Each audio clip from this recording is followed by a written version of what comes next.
Okay guys, so I am changing the starter on my 2006 4runner V8. Pain in the ass, okay? I'll let you know that right now if you're working on it. You gotta have some tools, and the proper ones, preferably. It'd help. Sorry, someone's fucking blowing their grass or something over there. Anyways, I'm gonna kind of show you what you have to do, because I already have it took apart. I didn't want to start filming, then not be able to get it and be like, oh, I'm a loser, can't do it. So here's what you gotta do. So first things first, you have to take off your intake manifold. I'm not showing you how to do that, because if you can't do that, look it up. There's plenty of videos on it. There's 1, 2, 3, 4 bolts on this side, 4 bolts on this side. You unhook your fuel injectors and all the other crap you got over there. Pull it off. So roughly pretty simple. Then once you get that off, you'll have your secondary air pump that's right here, and then you'll have the actuator for it, or whatever the hell you want to call it, that is right there in this area. Okay, easy stuff to take off. Unbolt it all, boom, pops off. Unplug your knock sensors, because you do not want to damage those. If you damage those, you're gonna be spending some money to fix those knock sensors. Okay, so don't damage them. Simple as that. So once you get all that off, you have your water crossover thingamajig, whatever you want to call it. It holds coolant. You will lose coolant. There's 4 bolts that hold this thing on. 2 on that side, 2 on that side, and then this is the actuator for the air pump, I believe, or whatever, that opens and closes valves. So there's 2 bolts on that side, 2 bolts on that side. Those were a little bit pain in the butt to get off. So I'm going to show you what I used, and this is it. It's a extension, the swivel. I got tape on it. It's kind of loose now, but it was stiffer. With a 3-inch and then a long 10. Okay. Went in from up here, came down and around until you get it on that bolt. That goes right there. All right. Just wiggle it around behind all your wiring, and you'll get it on. You can fit one hand in there, kind of guide it. Now for the other bolt that is on the bottom, I went ahead and had my roommate go from the wheel well, and we brought the extension up through down there, and I guided it as I lifted up all this wiring harness to get it up in there on that bottom bolt. That took a little bit of time, but we got it, loosened it, and once you break them loose, then you can twist them with your fingers and they will come out. Fairly simple. So once you have those out, it's just a simple 10 mil, just like so. All right, that's all it is. Then you got them for the other side, which was a lot harder. I've seen a video where a guy said the driver's side is much easier. I didn't find it that way. So we went ahead and we loosened the, oh, just dropped the wrench and I heard it hit the ground, so we're good. Oh, drop pliers, land on skid plates. All right, so down there, if I can get it focused, come on, focus, don't focus on that, don't focus, back at it. So down there, you see it, I took it off from the manifold, I guess you can kind of say, and one of the bolts did break, so be very careful. I'm gonna have to try to drill it out and retap it. But that comes up and around and goes to under here. All right. Once you get that loose, you can then go ahead and grab that piping. And you see it right here? That's the piping. You can grab it when it's still connected to here. And when it's still connected there, you can kind of wiggle it out this way once you have all these bolts undone and this side undone. And you can move it up to about right here, and then you can go ahead and grab those off. And once you get those off, there's also on the bottom, right there, that holds a wire that you see right there. That's clipped on there. I couldn't figure out why the hell this damn thing wasn't pulling off.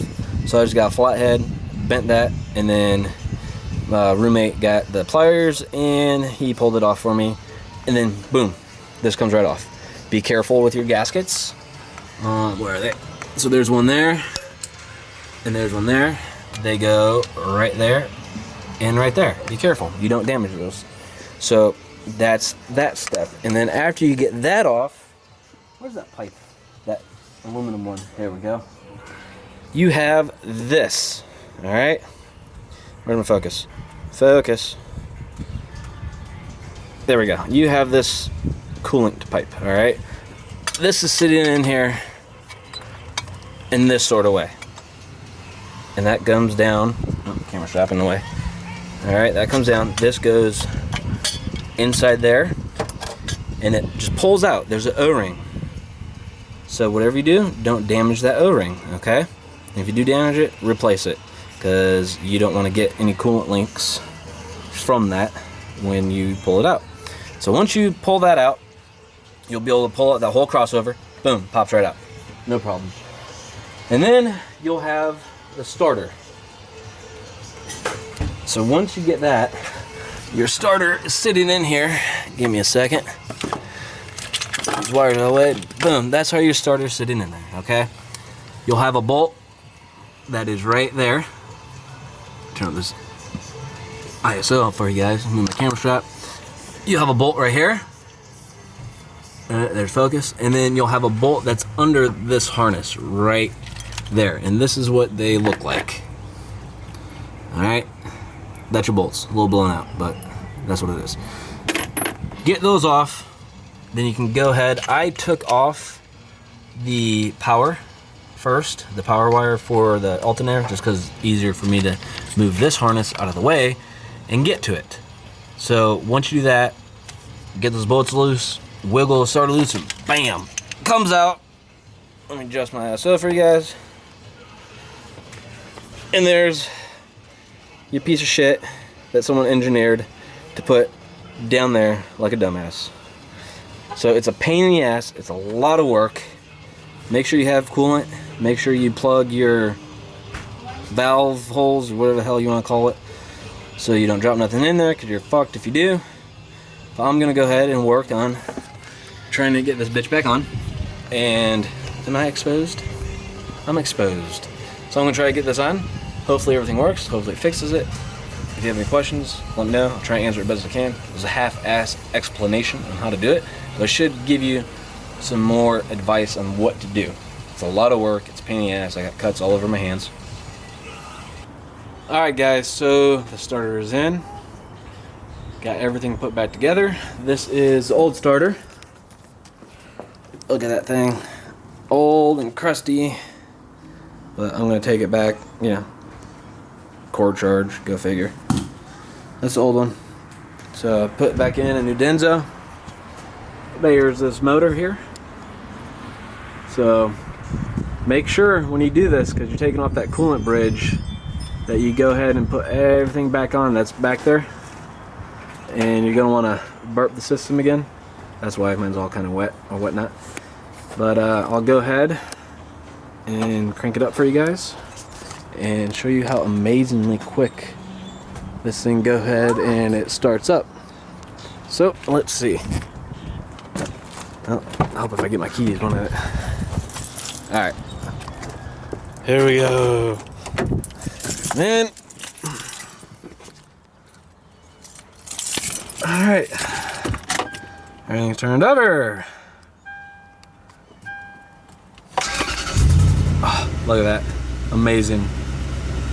Amazing. That's my mileage on it. So that's how long my starter lasted me. 200, almost 209,000 miles. But yeah. I'm happy.